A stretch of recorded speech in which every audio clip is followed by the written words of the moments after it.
All right, so let's talk about surveys. In certain situations, you may want to have a survey versus a form. A form is your long form. It's got like name, email, address, phone number. It's all on one form to fill out. Sometimes that can be threatening. And what you can do is actually create a survey that asks non-threatening questions, one question at a time, to get more people to actually opt in. And so it's a great way to, discover if you want to disqualify customers or qualify them. It's a great way to kind of get some more opt-ins by starting out with some non-threatening questions. It's also a great way to ask a lot of questions in a series without it being so intimidating of seeing this huge long form that they have to fill out and not knowing how long it's going to actually take. So it's a great way to do that. So here's an example of a survey. Here's for a mortgage website. You've probably seen stuff like this before. If you've ever tried to get a mortgage, you've seen questionnaires like this, where you've got, are you currently working with a real estate agent? How soon do you plan to buy a home? Where it's taking them through the process, asking a series of questions to get them to the end, which also then has the opt-in questionnaire. So if we wanted to build that on our platform, what you got to do, head over to the site section on the left-hand side, and then you're going to go and navigate to surveys and builder. And when you do that, it's going to put up a builder on here that we can build out with our questions. Now, the difference is, instead of putting everything in one section like we did with the form, what you're going to do is you're going to add slides for each section there. If you want to add them all into one section, there is an option under styles, I believe.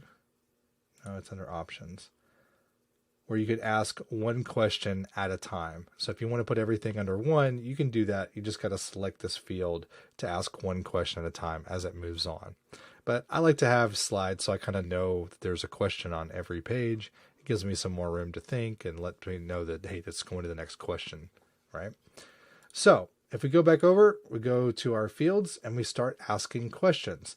So what I like to do in surveys, I like to start out with non-threatening questions first. I like to start out with things that they're not really giving up their personal contact information yet. I save that for the end. So in my first couple of questions on my survey, I usually ask custom field questions where I've created different questions that they can pick from, or something that's not going to, they won't care to answer right away. So first we'll select challenges and bring that over. What are your challenges? We might do, how soon are you wanting to get started? Those are the types of questions, things like that. You can customize your survey however you want with whatever questions you want. If you want to add questions, you click on custom fields over here to your right and add custom field. And then you can go and add different options here. So you can add a text question, you can add checks boxes for them to click, drop down boxes, all kinds of stuff on here. You just want to play with these. What I like to do is, when I'm teaching somebody new on how to use the platform, just go in and add one of these and play with the settings and see what it looks like on the page for each time you do it. And then you're going to get a really good feel for what else is available and what it's going to look like in the end. Now, what you want to do is build out your questions. Once you get through the basic ones, then you start asking for personal contact information, because obviously we want to opt in with this. So we might ask their first name and last name. Okay. Then we ask for a phone number. So you go through and start asking them for that.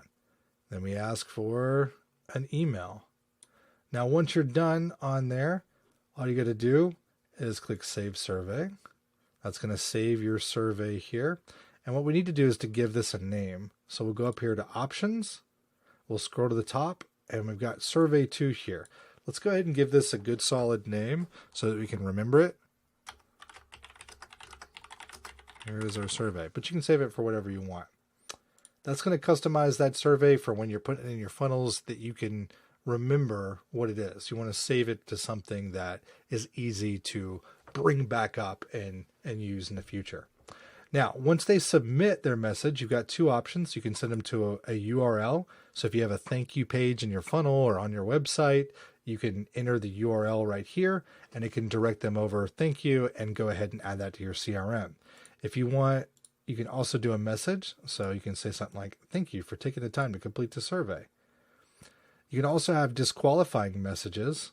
If they selected something here that like you didn't like, you can actually select these things and, you know, like the questions, like let's say that if they select a certain one that they need more customers, that's not what you do. So maybe you disqualify immediately if they select this option.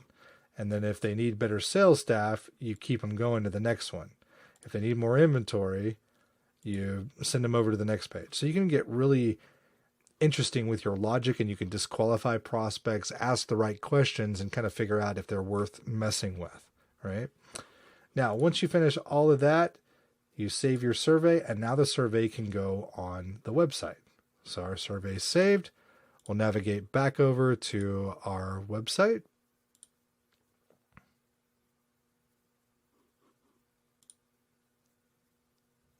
I'll click on Edit the Page.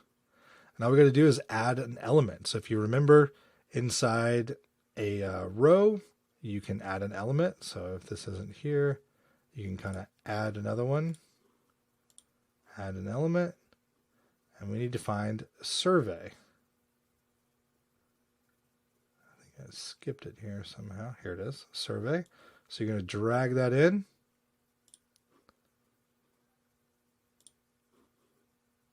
And you'll select your survey. So we saved it as here is our survey. So there we go. So now you can see our survey is on the page. And if we save this and preview it, let's see what it looks like. So now our survey is there. We can go. And if you remember, if they select need more customers, it disqualifies them and doesn't let them continue. So based on the message, we can have them disqualify if we want. Or we can start them on the next question. So see how you can build these surveys, and you can kind of customize these however you want. You just need to think about what questions to ask, how to format it, how to structure your survey to where it's non-threatening, and then you can add it to your page and customize it however you want.